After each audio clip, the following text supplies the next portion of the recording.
Bismillahirrahmanirrahim. Good morning to all of you.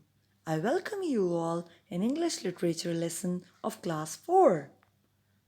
Our reader is The Railway Children and it's written by Edith Nesbit. Let's have a look at cover page. We can see 3 children and they are waving at the train. Let's recall the 3 chapters which you have already read. The names of the railway children were Roberta, Peter, and Phyllis. Roberta, Peter, and Phyllis lived happily with their mother and father in London. But things changed when their father was mysteriously taken away from home and they have to move to country house nearby a railway line. The oldest child was Roberta, and everybody called her Bobby. Peter's favorite toy was a train engine. Children's new house was in the country, and its name was Three Chimneys.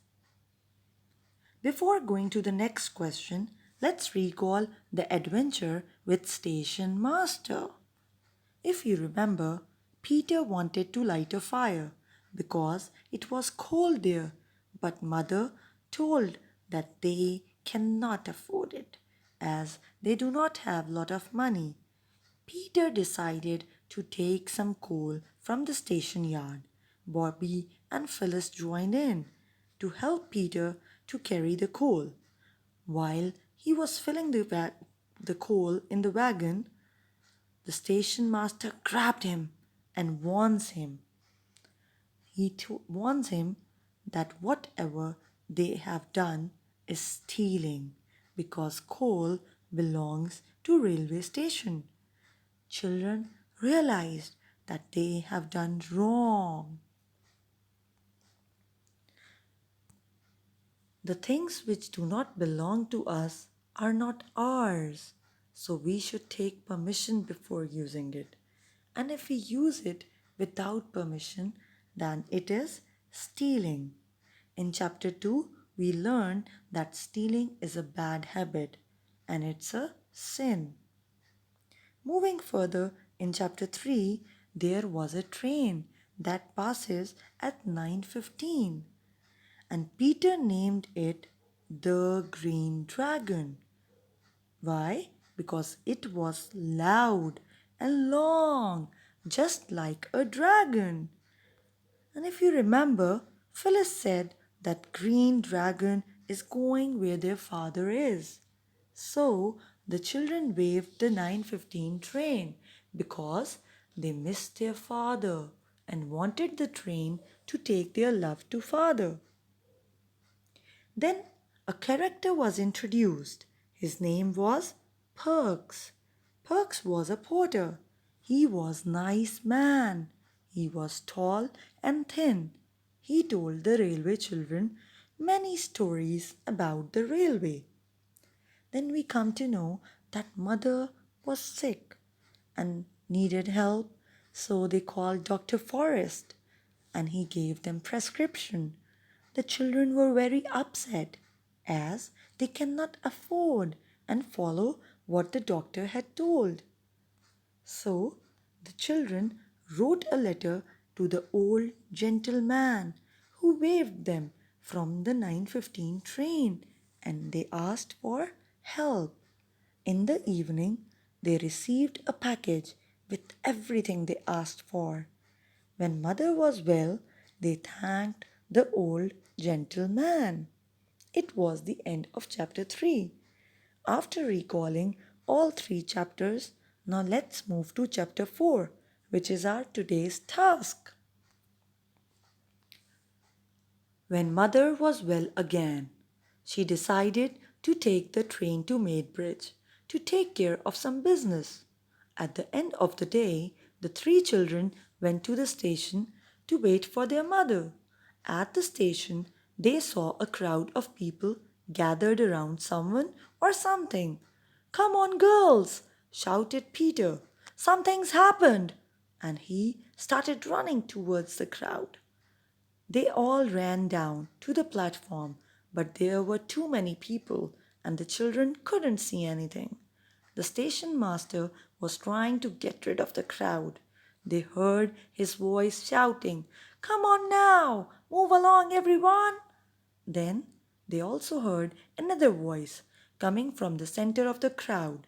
The voice spoke in a strange language, and it belonged to a man with long hair, wild eyes, and dirty old clothes.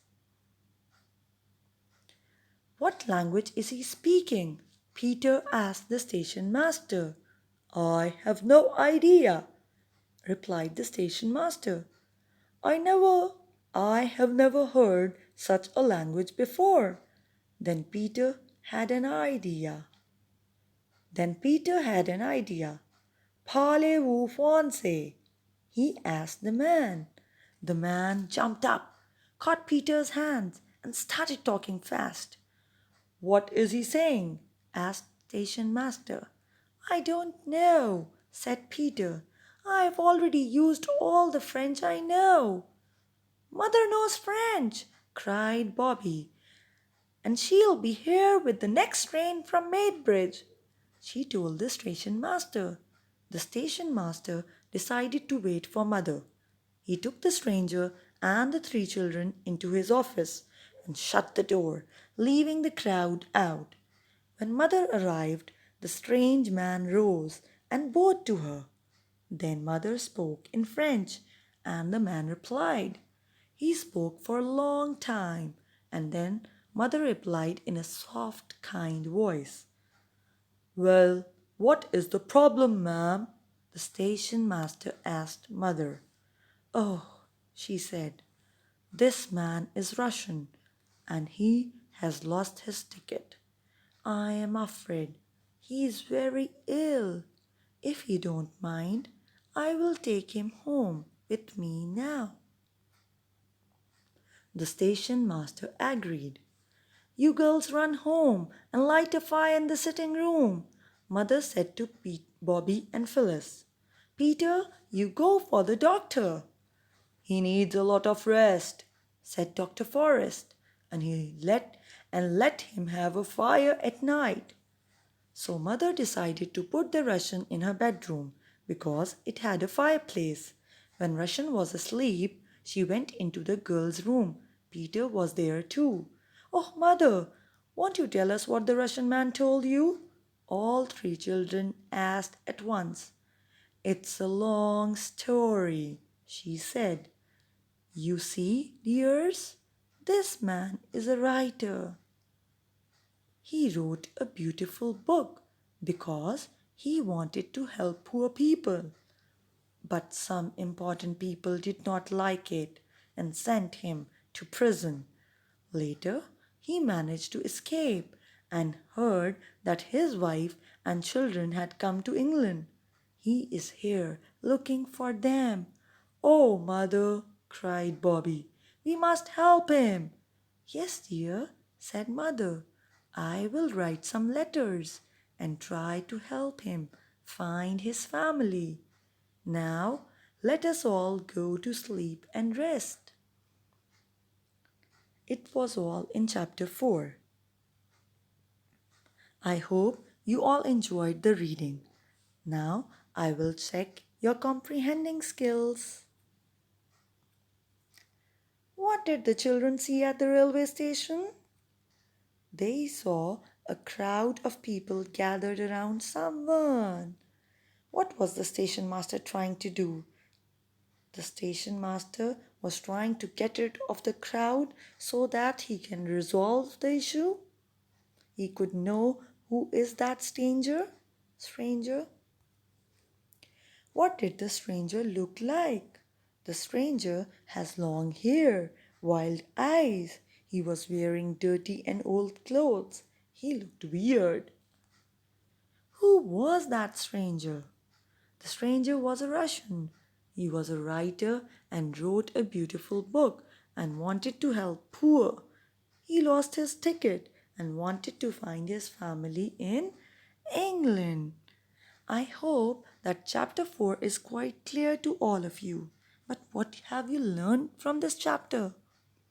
In this chapter, we have learned about being kind. Mother's kind nature has been revealed in this chapter. How many languages can you speak? One, two, three. How many? Someone can speak English, Urdu. Can anyone speak Punjabi, Sindhi, Persian, French, Arabic? Oh, wow. What do you think our attitude should be towards those who are in need? As we come to know the kind nature of Mother and how she was helpful to the stranger, what should be our attitude? Yes, we should be very thoughtful to help someone to reunite. We should help the people who are in need by giving them strength, by talking to them. We can make them happy. I hope you all have understood the chapter and everything is clear to all of you. Now let's come to the week 9 task. You have to read chapter 4 in a loud and clear voice. You have to underline the difficult words and find out the meanings in the dictionary. Then write those difficult words and their meanings in your vocabulary journal or on your loose sheets. Use any 4 words to make sentences. Have a nice day, stay safe at home, and do your work in a neat and presentable handwriting. Allah Hafiz. See you again.